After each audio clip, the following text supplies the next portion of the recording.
You ask Tiger to solve.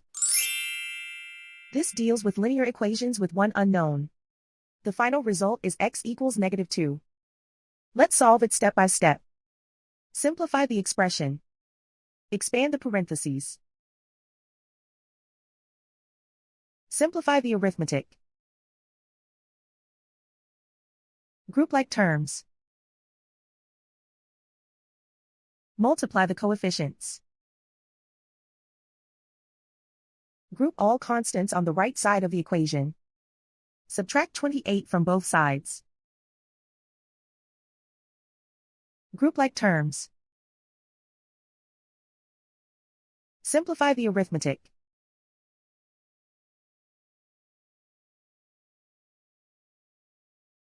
Isolate the x. Divide both sides by -7. Cancel out the negatives. Simplify the fraction. Move the negative sign from the denominator to the numerator. Find the greatest common factor of the numerator and denominator. Factor out and cancel the greatest common factor. And so the final result is x equals -2.